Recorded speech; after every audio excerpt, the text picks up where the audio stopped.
싶습니다. 굉장히 많은 지역에 대해서 연구하시고 또 강릉에는 심현수 시인의 생가가 있기도 하고 고향이기도 하고 또 어린 시절을 보낸 흔적들이 많이 남아 있습니다. 강릉이 낳은 민족 시인 심현수. 이곳 그의 생가터에 많은 시민들이 모여 그의 발자취를 되새기는 행사가 벌어졌습니다.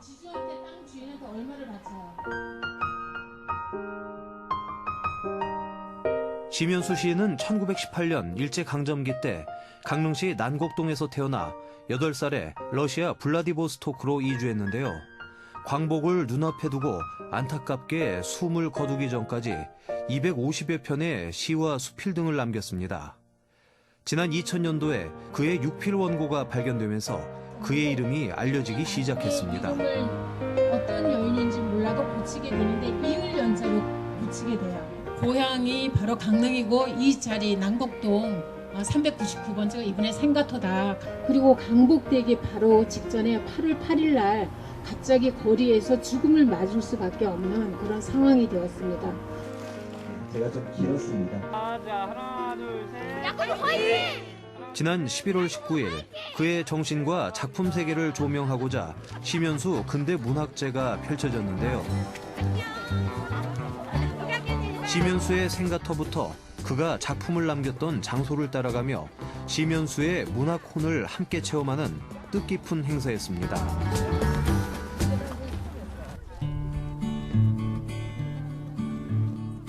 먼저 찾은 장소는 강릉에 있는 경포호수인데요. 심현수 시인은 고향을 떠난 지 15년 만에 강릉을 다시 찾아와 여러 편의 시와 시조를 남겼습니다. 이곳에는 그의 시비가 세워져 있습니다. 바람은 서북풍 해질 무렵 넓은 불편에 싸르륵 몰려가는 눈가로 칼날보다 낯가는 일발로 눈 덮친 땅바닥을 물어뜯는다. 막막한 설평선 눈물 어는 새파란 공기 추위를 뿜는 매서운 하늘에 조그만 해덩이에 일어납니다. 한 곳마다 이렇게 시를 낭독하며 심현수 시인의 마음을 직접 느껴보기도 했습니다. 제가 심현수 시인에 대해서 이렇게 계속 탐구하다 보면 심현수 시인에게는 고향이 두 개였던 것 같아요. 하나는 솔밭길과 경포와 바다가 있었던 그 고향 강릉에 대한 방문에서의 어떤 시상을 가지고 작품으로 남겼고, 또 본인이 이제 또 4학년 때 한 15일 정도의 수학여행을 하고 다시 중국 용정에 있는 부모가 있는 집으로 돌아왔을 때 굉장히 또 따뜻한 걸 느끼거든요. 그러니까 심현수 시인이 생각하는 그 고향은 꼭 강릉이라서가 아니라 고향이 갖는 그 따뜻한 정서, 그런 부분이 아니었나 그렇게 생각합니다. 구체적인 소재라든지 따뜻한 고향의 마음을 노래했던 심현수.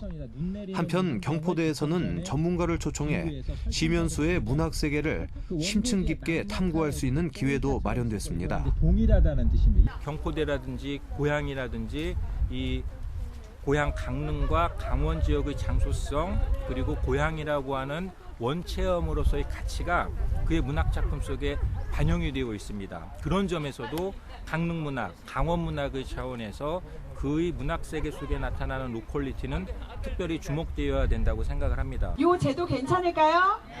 네. 아우, 좋습니다. 이날 행사의 하이라이트, 네, 고맙습니다. 푸짐한 상금이 걸린 도전 골든벨입니다. 심현수 시인이 태어난 해는 3.1 운동이 일어나기 바로 전 해입니다. 몇 년도일까요? 정답판 들어주세요. 2번 정답입니다. 눈치 작전에 커닝 방지까지 골든벨을 향한 열정이 뜨거웠습니다. 들어주세요. 1번 서부장입니다. 네, 이 진도배기가 진행을 하도록 하겠습니다. 이렇게 오니까 최우수 욕심 나나요? 납니다. 어떤 마음이세요? 떨리네요. 욕심 나세요? 욕심나요. 안녕하세요. 예, 어떻게 좀 참여하게 되셨어요? 그냥 등 떠밀려서 왔는데 네. 지금 이렇게 오니까는 너무 기분도 좋고 즐겁습니다. 최우수 가능할까요? 아, 가능합니다. 정답은 바로 1번! 이날 골든벨의 주인공은 시면수 로드 투어부터 함께했던 시민들이었는데요. 여러분 큰 박수 보내주시기 바랍니다. 우연히 함께 만나 팀을 이루고 우승까지 차지하게 됐습니다. 근대 문학제 1회라니까 더군다나 저는 또 시도 좋아하고 책도 좋아해가지고 너무 좋았어요. 갑자기 이렇게 만나서 행사에 참여하게 되었는데요. 심연수 시인과 강릉에 대해서 좀 더 많이 알 수 있는 기회가 되었던 것 같습니다. 상금은 어떻게 나누시고요? 생각도 안 해봤어요. 네, 아직 생각을 안 해봤어요. 시면수 로드 투어 그리고 시면수 글짓기 대회 그리고 골든벨 행사를 진행하면서 시민들이 시면수 시인을 보다 가깝게 그리고 새롭게 인식하는 그런 계기가 되지 않았나 싶습니다. 앞으로 시면수 시인이 강릉 시인으로서 보다 많은 분들에게 다가갈 수 있는 그런 프로그램들을 많이 준비하고 진행할 수 있도록 노력하겠습니다. 심현수 시인의 한편 지난 12월 16일엔 또 다른 특별한 행사가 열렸는데요. 전문가들을 초청해 시면수 시인의 문학 세계를 조명하는 문학 콘서트가 펼쳐졌습니다. 부터 시를 쓰게 되죠. 항의만 있는 게 아니고 만주라는 데가 또 그리고 특별히 초대된 이분. 진짜 목소리를 한번 들려주시겠어요? 남자 여자 몰라요. 여자 몰라요. 많이 들어본 목소리죠? 그럼 서혜정 성우의 신앙송을 들어볼까요? 문틈으로 새어든 한 줄기 폭풍에 쌓여 꺼져버렸습니다.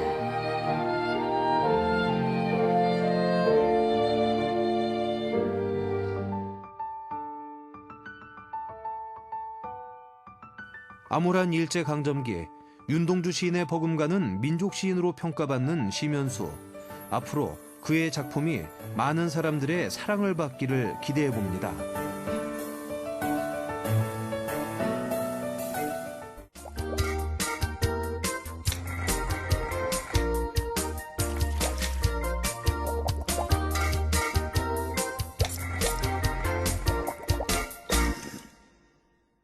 We wish you Merry Christmas. We wish you Merry Christmas and a Happy New Year.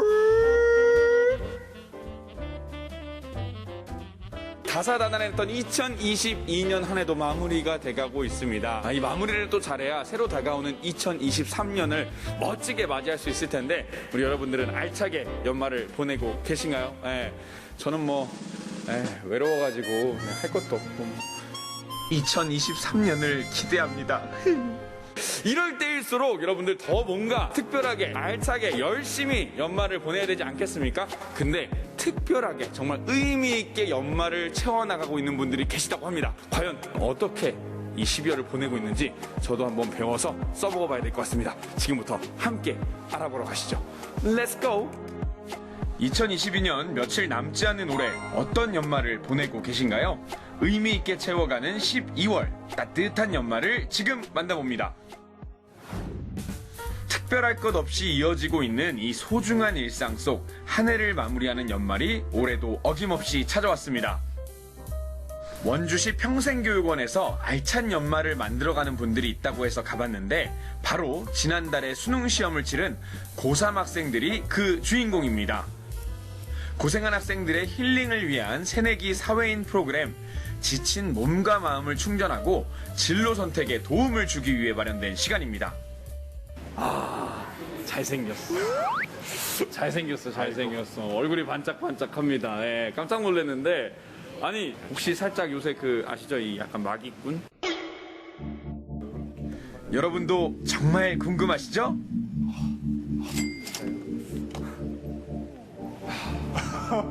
마기꾼이 여전하죠. 기존 강연과는 또 마음가짐도 좀 임하시는 태도가 다르실 것 같아요. 그리고 새내기 사회인이라고 하는 단어가 저에게 너무나도 크게 다가와서 이 친구들한테 앞으로 마실 커피가 그 한 잔에 어떠한 가치가 담겨 있는지, 다른 강의들은 사실 좀 재미있는 수업 위주라 하면 저는 사실은 조금은 재미는 없지만 그래도 조금 원론적으로 다가갈 수 있는 그런 시간을 강사로서 이제 제가 좀 수업을 해보고 있습니다. 아니에요. 얼굴이 재밌어. 얼굴이 재밌습니다. 예, 아메리카노라는 의미를 어떻게 생각하시나요? 혹시? 아메리카노요? 예. 아메리카노는 뭐 늘상 때리는 거죠. 그쵸. 예. 이거에 대해서 얘기를 해볼 거예요. 한국인들은 왜 커피를 늘상 때리게 되었을까? 강사님이 왜 때리게 되었을까 이러니까 좀 혼나는 기분. 마신다고 정정하겠습니다. 네. 매일 마시는 커피의 모든 것을 알아볼 바리스타 교실. 카페를 운영하며 커피 관련 BJ로도 활동하고 있는 스펙 좋은 강사님이 고3 학생들이 가장 선호하는 프로그램 바리스타 수업을 위해 나서줬습니다. 자, 아메리카노는 에스프레소를 물에 희석하는 겁니다. 에스프레소와 물. 자, 물이 대략 한 18배 정도의 물이 들어갑니다. 근데 우리 한국인들이 가장 많이 마시는 메뉴가 아메리카노죠. 수능이 끝나고 하고 싶은 것이 참 많은 고3 학생들. 그 중에서도 운전면허가 단연 첫 번째고 바리스타 수업도 그만큼 인기라고 합니다. 커피는 거의 시험 맨날 볼 때마다 달고 살았던 것 같아요. 커피를 달고 살았는데 이제 관심 많아가지고 직접 만드는 것까지 한번 도전을 하려고.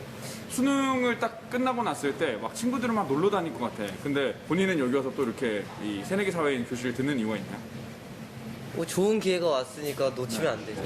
왜 이렇게 멋있는 거지? 방송이라고 너무 멋있게 말하는 것 같은데? 네. 방송이니까 또 뭐. 그동안 수험 공부로 지친 학생들이 치열한 대학 입시에서 벗어나 여유를 가지고 재충전하는 시간. 고3 수험생이며 곧 20살이 될 새내기 사회인의 특별한 12월이 이렇게 채워지고 있었는데요. 다양한 직업을 체험할 수 있도록 270여 명의 고3 학생들을 대상으로 13개 강좌가 2주 동안 운영됐습니다. 새내기 사회인 교실은 매년 운영되어 왔고요. 코로나로 인해서 2년 정도 쉬다가 올해 다시 운영하게 됐습니다.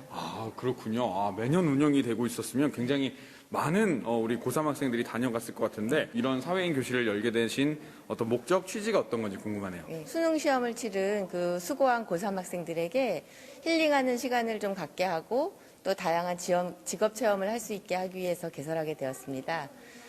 아무래도 시험 공부하면서 몸과 마음이 많이 지쳐 있는데 재충전 시간을 갖게 하고 또 다양한 체험하면서 진로 선택에도 도움이 될 수 있을 거라고 생각합니다.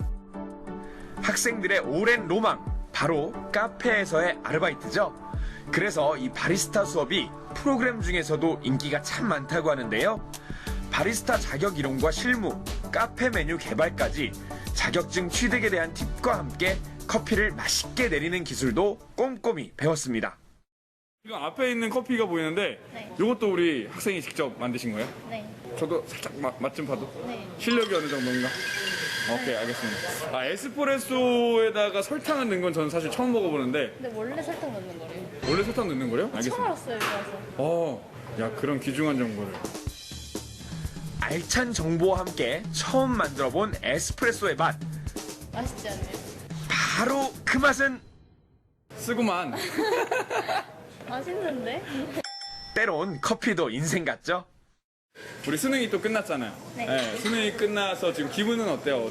기분이 마냥 좋진 않아요. 왜냐면 내일 대학 발표가 나가지고. 대학 진학을 준비하는 고등학교 3학년. 수능 날짜를 기다리며 수험생으로 살아가는 1년간의 장기 레이스는 치열한 경쟁 속의 수험생에게도 뒷바라지하는 학부모에게도 쉽지 않은 시간입니다. 3월부터 전국 단위의 모의고사를 줄지어 치르며 정신없이 보내야 되는 힘든 고3 생활. 레이스 완주를 위해 쉴 틈 없이 달렸습니다. 대학에 지원한 게 내일 합격인지 불합격인지 내일 나와요? 떨리겠다. 떨리죠. 네. 좋은 결과 있을 거예요. 네. 좋은 결과 있을 겁니다. 지금 몇 년생이죠? 2004년이요. 2004년생. 제가 04학번입니다.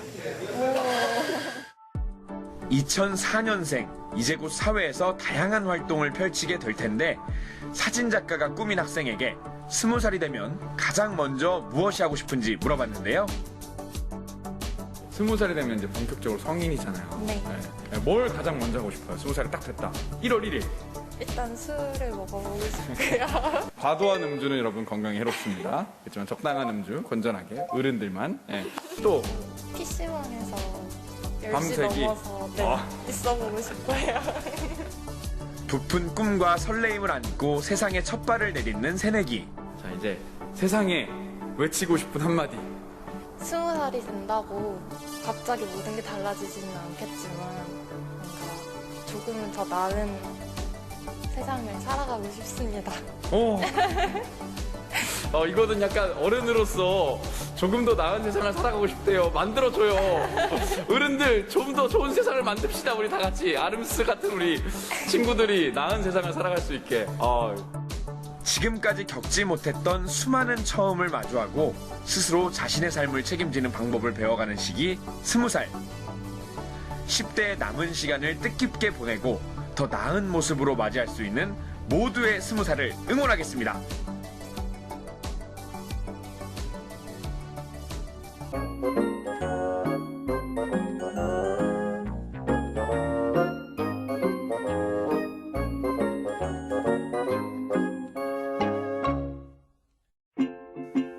겨울에도 볕이 잘 드는 강릉시 명주동입니다.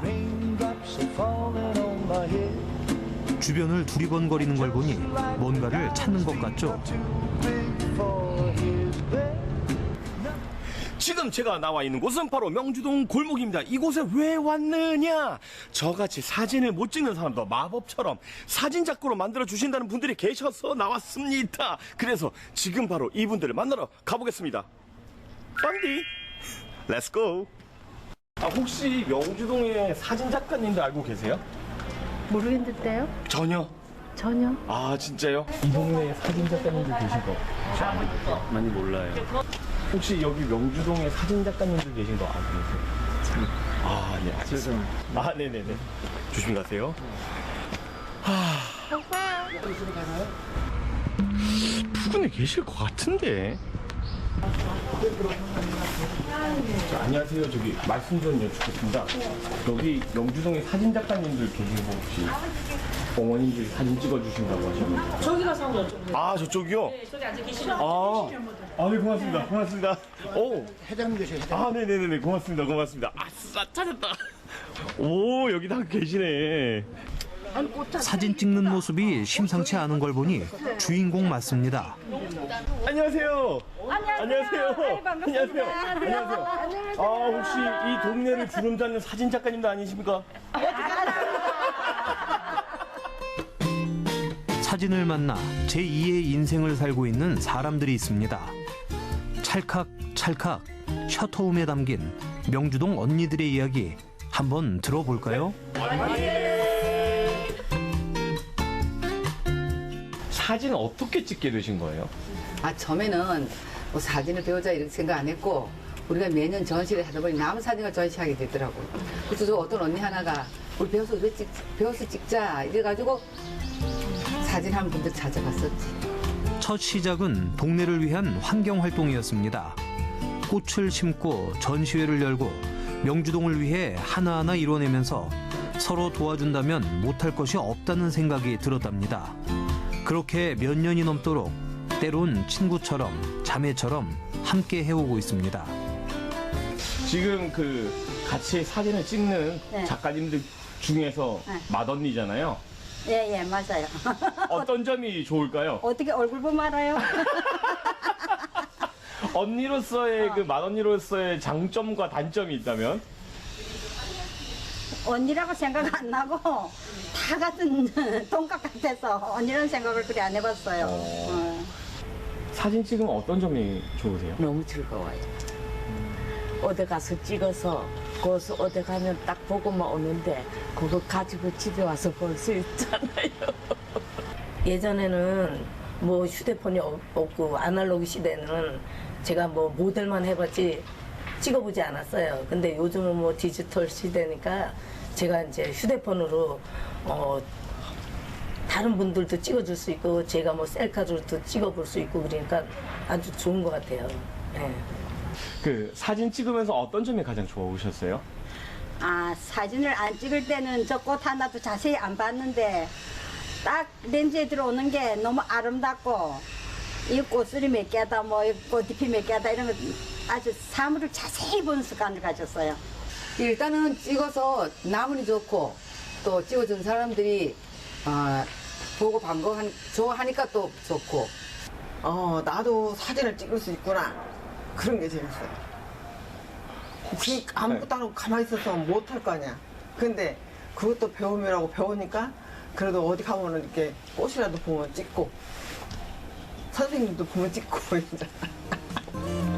명주동을 찾는 관광객들을 찍어주다 만난 이마리오 영화감독의 권유로 조심스레 시작한 영화. 김희자 감독님, 박정래 감독님. 지금은 어엿한 영화감독입니다. 영화제 다녀오셨잖아요. 네. 그때 소감을 좀 들을 수 있을까요? 그때 소감은 우리들이 감히 생각지 못했던 거. 영화라는 그냥 구경만 했지 우리가 직접 촬영하고 우리가 그렇게 할 수 있었던 건 정말 상상 밖의 일이었습니다. 어머니 가족들이나 뭐 이렇게 지인들도 이렇게 찍어주세요? 가끔요. 가끔 많이 사진 배웠다 소리는 절대 안 했어요. 아 왜요? 그냥 안 했어요. 근데 잘 찍는데. 뭐지? 밖에다가 얘기 안 하시고 얘기 안 했는데 사진 찍어주면 잘 찍는다 그래. 야, 그 영화도 이제 만드셨잖아요. 네. 그거 계기가 있을까요, 그건? 없어요. 그냥 덩달로 다니면서 따라다니면서 만드는 거예요. 사진 생각만 하면 저절로 미소가 지어지는데요. 그만큼 명주동 언니들에게 사진은 특별한 존재입니다. 나를 알게 해준다. 이유는? 이유는 평상시 나를 모르다가 사진에 가는 나를 나타낼 수 있잖아. 그래서 나를 알게 하는 것 같더라고. 어떤 통로를 할까? 통로? 사진 배움으로써 이리 가고 저리 가고 여러 군데 다 가니까. 나에게 사진은 내 청춘이다? 왜냐? 이 나이 먹더라까지 안 하던 걸 하니까 재밌잖아요. 내 젊음을 새삼스럽게 젊음을 다시 돌려주는 것 같아서 너무 행복하고 좋습니다. 새로운 걸 배우고 도전하는 거 즐거워. 정말 확고하시네요. 즐거움. 그렇게 즐거우세요? 예, 너무 즐거워. 그러면 왜 이걸 지금 알았을까? 그럼요. 좀 빨리 알았으면 얼마나 좋겠네. 사진도 물론 좋지만 이렇게 즐거운 건 품을 나누는 서로가 있기 때문입니다. 막내가 언니들에게 전달하고 싶은 말씀이 있다면? 언니들한테요. 제일 전달하고 싶은 거는 항상 건강하시고 그러는 게 제일 저의 바람이에요. 네. 우리 아우들 덕분에 모든 걸 다 더 많이 배우게 되고 우리 특히 회장님하고 우리 마당님 너무너무 고마워요. 예, 저를 여기다 이끌어다 줬거든. 그래서 감사합니다. 명주동 언니들 항상 건강하시고 멋진 활동 기대하겠습니다. 파이팅! 사람들은 언제나 기억하고 싶은 순간에 셔터를 누르죠.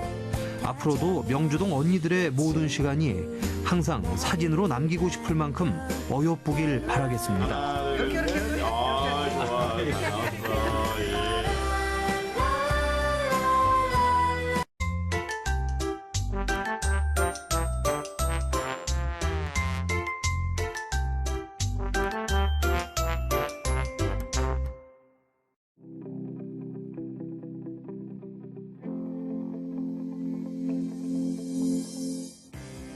농구 선수에겐 코트 위 1초가 소중하고 슈팅 한 번이 간절하다. 305cm의 농구 골대.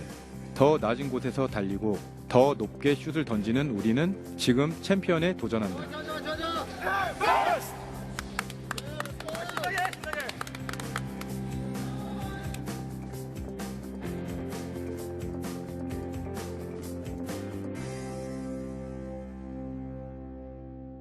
시즌 막바지인 12월 웨이트 훈련을 위해 팀원들이 체력 단련실에 모였다. 내가 선수로 뛰고 있는 팀은 춘천시 장애인체육회 휠체어 농구단. 지난 2019년 12월 창단한 가장 신생팀으로 조동기 감독님의 지휘 아래 3년 만에 정상에 오르는 기염을 토하고 있다. 그대로 김상현이 공을 가지고 있으면서 경기 종료됩니다. 5승을 자축하는 춘천시 장애인체육회 대승으로 경기가 종료가 됐습니다. 남은 건 올 시즌 최종 승자를 가리는 챔피언 결정전. 챔피언십에 가시는 소감은 어떠세요?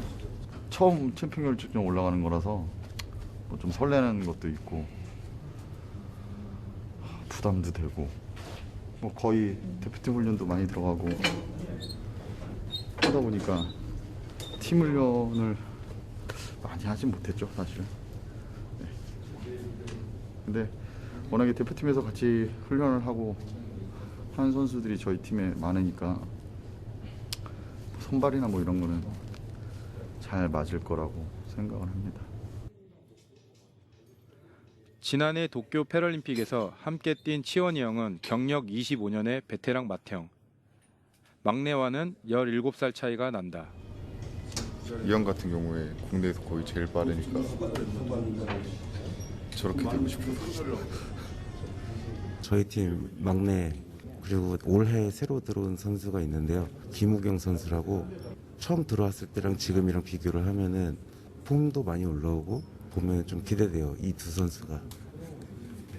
저요? 저는 뭐 그저 항상 최선을 다할 뿐이죠. 좀 힘들게 좀 왔거든요. 작년에 우승 못했으니까 꼭 해야 되거든요. 첫 결승이니까 리그. 저희가 하고 있는 KWB 휠체어 농구 리그는 아시아 최초로 이제 아시아존에서 한국에서 유일하게 이제 진행이 된 거고 올해로 이제 8년 차를 맡고 있어요. 이제 춘천팀이 창단하고 이제 첫 결승에 올라간 거라서 좀 마음이 좀 다시 새롭습니다. 춘천팀 창단되고 지금 3년 차인데 그 경기 뭐 기록이라든지 뭐 결과라든지 이런 것들이 지금 단계별로 이렇게 좋은 방향으로 가고 있는 것 같아요. 저희들 운동 시작했을 때는 롤모델이 크게 많지는 않았던 시대였거든요. 휠체어농구, 한국 휠체어농구 수준이 이렇게 높지가 않아서. 근데 지금 선수들은 이렇게 많이 있잖아요. 그래서 저희들이 아무래도 더 책임감을 많이 느끼는 것 같아요. 당연히 뭐 잘하는 선수가 돼야 되는 건 맞지만 이제 후배들도 좀 많이 생기고 하니까 좀 모범이 되는 선수가 되고 싶어요. 그래서 후배들이 보고 같이 걸어올 수 있게 운동을 대하는 태도라든가 이런 걸 항상 조금 힘들지만 타협하고 싶을 때 좀 더 그렇게 타협하지 않을 수 있는 원동력이라고 좀 생각합니다. 저희는 뭐 개인의 어떤 뭐 조승현이라는 선수 또 김상렬이라는 선수로 싸우는 게 아니고 이 춘천 장애인 체육회라는 어떤 그 팀명을 가지고 싸웠기 때문에 그 팀의 어떤 그런 거에 누가 되지 않게 누가 봐도 저 팀 되게 멋있는 농구한다, 휠체어 농구 해보고 싶다 이런 생각이 들게 저희는 플레이를 하고 싶고 또 지금도 그렇게 하고 있고 앞으로도 그렇게 할 예정입니다.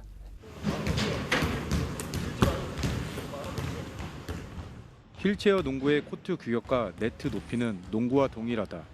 더블 드리블이 없다는 점을 빼면 룰도 대부분 같다. 다른 건 휠체어뿐.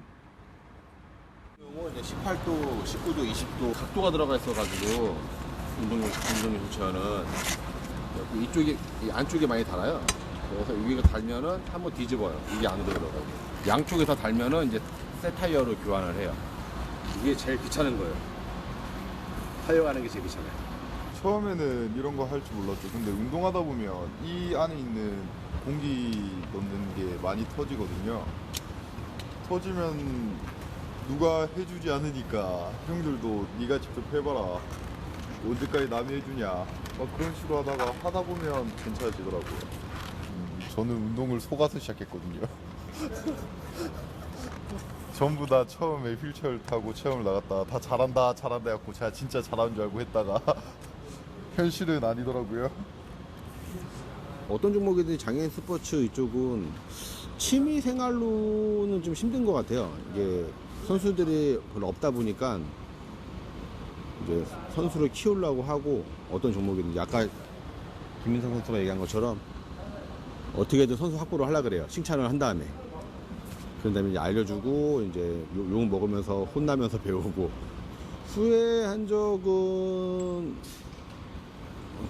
없는 것 같아요. 후회한 적은 제가 선택해서 이 팀에 온 거고 그렇기 때문에 몸은 힘든데 이제 이게 직업이잖아요. 직업이고 하니까 좀 더 책임감이 더 생기는 것 같아요. 더 열심히 하고 뒤처지면 안 되겠다는 생각이 들고. 지금은 직업 선수로서 전문 체육을 하고 있지만 장애인 체육 문화가 자리 잡기 위해 가야 할 길은 아직 멀기만 하다. 나 또한 따로 직장을 다니며 선수 생활을 해야 했던 때도 있었으니까. 춘천시의 이름으로 코트 위를 달리면서 좋은 성적을 낸다면 생활체육도 전문체육도 더 발전할 수 있지 않을까? 그런 목표와 자부심으로 매일 훈련에 임한다.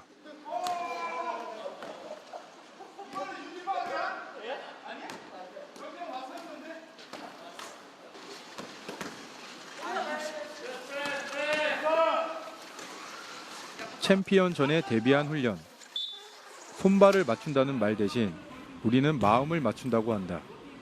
서로 이제 마음을 맞추는 게 중요하니까요.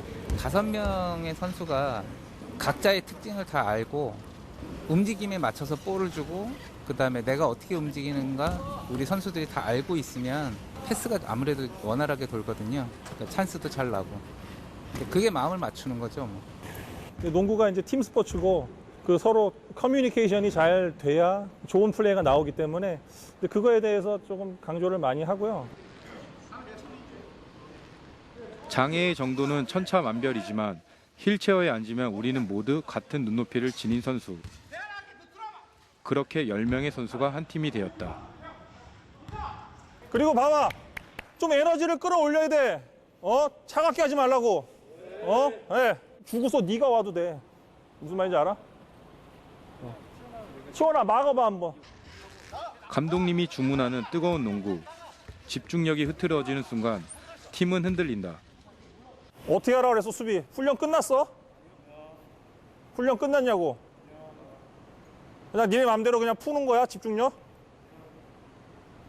몇 분 남았다고 지금 이렇게 대충대충 해? 연습이 되게 해주라고. 빨리 가.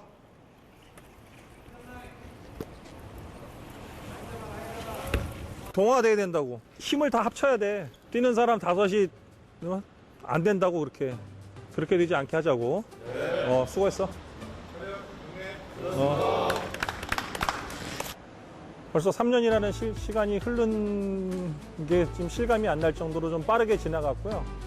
홀트배하고 그 제주 도지사배에서 우승을 했고요. 리그 챔프전이 남아 있어서 이게 지금 이제 정점을 찍어야 되는 상황이라서 살짝 부담이 되긴 하는데 그래도 선수들이 지금 잘해주고 있어요. 그래서 선수들한테 티를 내진 않지만 좀 내심 기대를 하고 있습니다.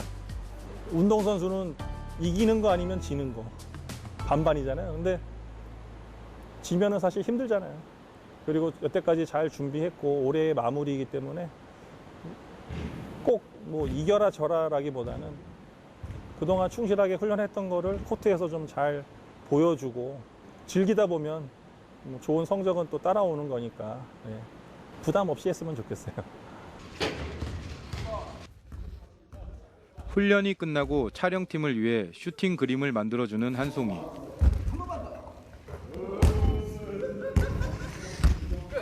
그리곤 인터뷰를 피해 냅다 도망친다.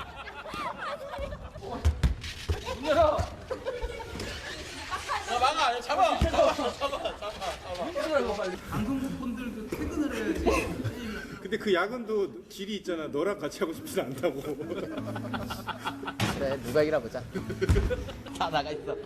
나 알아서 할게. 각오 한마디 인터뷰가 이렇게 어려울 줄이야. 이렇게 하면 되잖아. 어려워? 너 그러면 이 뻥긋뻥긋해. 내가 여기서 오디오 넣어줄게. 결국 립싱크로 소화해 본다. 못했는데 올해는 결승이 올라간 만큼 춘천 화이팅! 이대로 할 수 있어요? 우리 팀 최고 성적이 3위였는데 올해 결승전에 올라간 만큼 최선을 다해서 1위를 하겠습니다. 드디어 챔피언 결정전의 날이 밝았다. 지난 6개월간 6개 구단이 펼쳐온 치열한 승부. 그 대장정의 최종 승자를 가리는 마지막 경기가 이곳 춘천에서 치러진다. 상대는 3년 연속 챔피언컵을 거머쥔 서울팀. 하지만 우리 역시 정규리그 1위에 오른 강팀이다.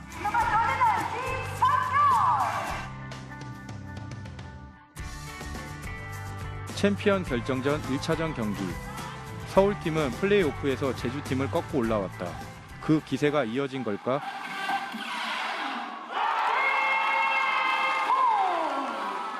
서울은 높은 야투율을 기반으로 거침없이 공격했다. 슛의 실패에도 재빠른 리바운드로 득점을 올렸다.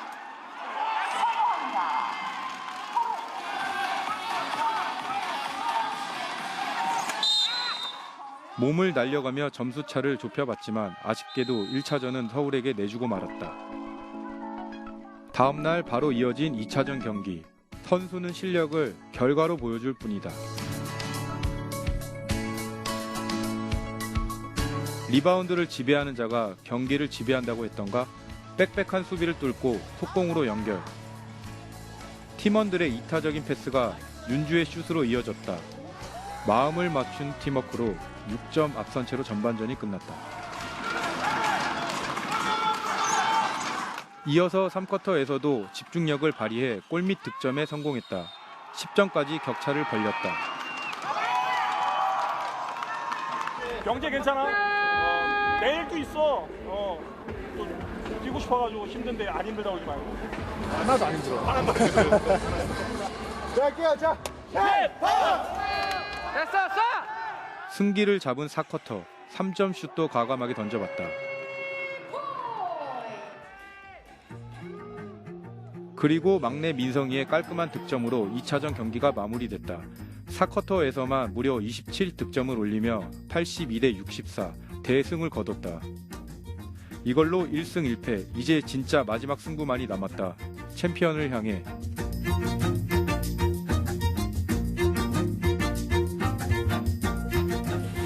이기는 게 목표죠. 챔프전 첫날 게임 같은 경우는 굉장히 어려웠거든요. 근데 결국 왔잖아요. 최종전까지 8개 이기고. 근데 우리 목표는 원래 우승이었으니까 목표를 이뤄야지. 한 걸 남았습니다. 동석이 갖고 있었거든. 근데 이거를 그냥 이렇게 가서 여기서 그냥 뱅크샷을 그냥 맞더라고. 우경아. 자꾸 자리를 자꾸 지키려고 그래. 안으로 들어가서. 우리 동석이가 앞에 나와 있으면 이쪽에 있다가 나와야지. 그치? 걸리는 거에 두려움 하지 말라. 준비를 좀 빨리 해야 돼. 오늘도 스타팅으로 들어가라고. 네. 자신 있게.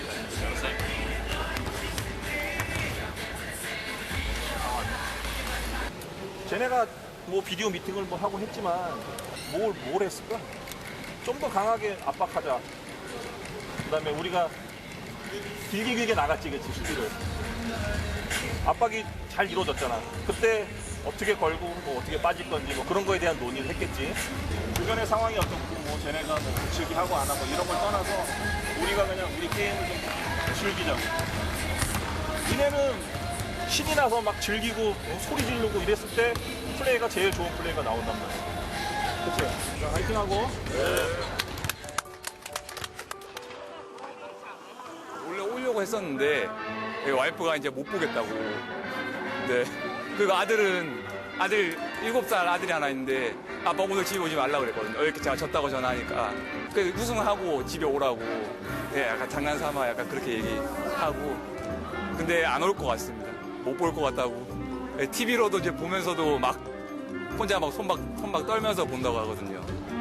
약간 저보다 긴장을 하는 스타일인 것 같아요. 멀리서든 가까이서든 소중한 사람들의 응원과 함께 마지막 3차전에 들어섰다. 점프 경기 시작합니다. 1쿼터가 시작되자마자 서울팀이 연달아 3점 슛을 터뜨렸다. 연속 3포인트입니다. 이렇게 1쿼터를 내줘선 안 된다. 볼 경합 후 윤주의 드리블로 공격이 이어졌다. 그 사이 나는 골밑을 파고들어 찬스를 노렸다. 외곽에서 약속된 플레이로 패스. 침착하게 1쿼터 역전골이었다. 엎치락 뒤치락 접전 끝에 17대 18, 한 점 차이로 1쿼터를 마쳤다. 이번에는 외곽에서 들어가는 승현에게 수비의 시선이 쏠렸다. 이 틈을 타서 건넨 패스를 병재가 받아 득점으로 연결했다. 팽팽하게 이어지는 2쿼터 경기.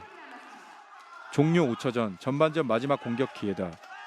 윤주의 슛이 아쉽게도 빗나가며 33대 35로 2쿼터가 끝났다. 그런데 3쿼터에서 위기가 찾아왔다. 서울은 신인 선수의 스피드와 베테랑 선수의 정확도로 많은 득점을 올렸다. 점수가 10점까지 벌어졌다. 서울이 더 멀리 달아나지 못하게 집중해야만 한다.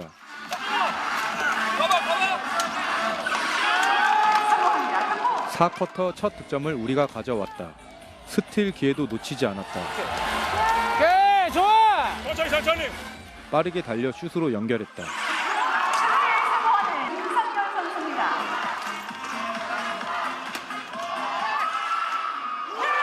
다시 점수는 1점 차. 거의 다 왔다. 윤주의 슈팅, 리바운드를 잡았다. 떨렸지만 차분하게 득점을 올렸다. 느낌이 좋은데? 종료 30초 전 스틸로 공격권을 낚아챘지만 서울이 재빨리 파울로 흐름을 끊었다. 공격권은 우리에게 있었다. 남은 시간은 정확히 샤클락만큼의 24초. 감독님이 마지막 타임아웃을 불렀다. 내가 어떻게든 들어오니까 뒤로 날 가야 돼. 오케이. 날 가야 된다고.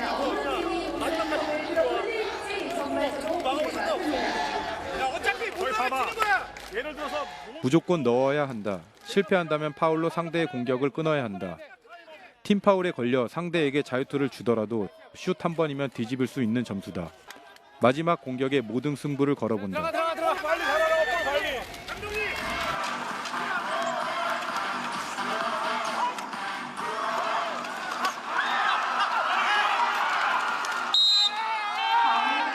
네, 팀 파울에 의한 페널티 투샷입니다. 서울은 두 번의 자유투를 모두 성공하며 3점 차로 달아났다. 남은 시간은 이제 5초, 4초, 3초. 1! 챔피언 결정전 1승 2패. 춘천은 준우승을 했다.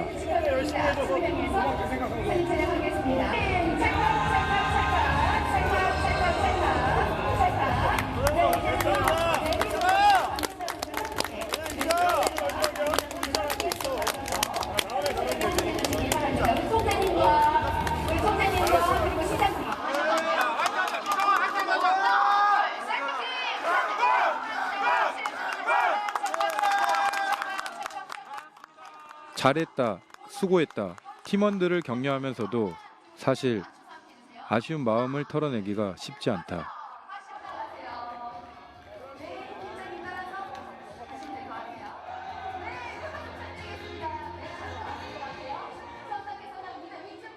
형들에게요?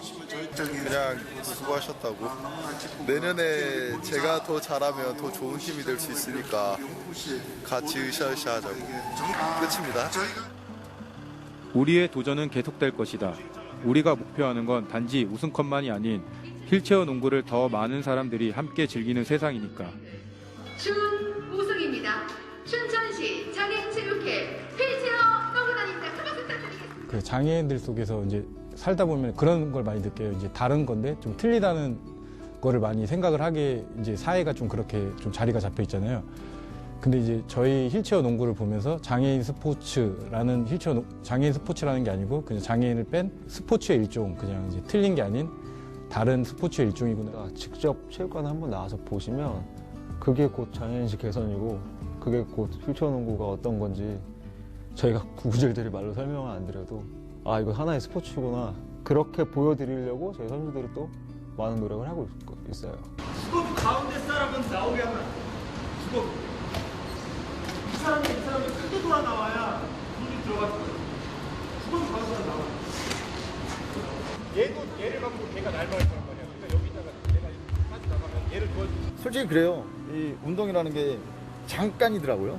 기쁨과 뭐 이런 거는 즐거움은 잠깐인 거고 내년에도 시즌이 있기 때문에 그 시즌을 또 준비하기 위해서는 또 다시 생각을 가지고 마음가짐을 다시 잡아서 임해야 되기 때문에 그냥 그런 것 같아요. 네.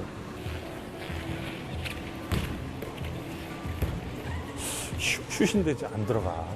몇 개를 못 넣는 거야 이거. 선수들은 목표가 뭐냐고 물어봤을 때 이제 뭐 전승 우승이다 뭐 이런 거라고 얘기했을 때 미안하지만 나는 아니다. 나는 뭐 이기적으로 정말 우리 팀만 생각하는 게 아니고 우리 선수들도 휠체어 농구가 조금 전체적으로 다 이렇게 발전할 수 있게끔 그런 생각을 가지고 그렇게 임해줬으면 좋겠다 이렇게 얘기를 했었어요. 네. 지금도 그렇습니다. 우리 구호가 뭐야? 팀 퍼스트지. 팀이 우선. 우리의 구호는 팀 퍼스트. 같은 팀 선수들만을 두고 하는 얘기가 아니다. 여러분과 우리가 함께 한 팀이 되는 그날까지.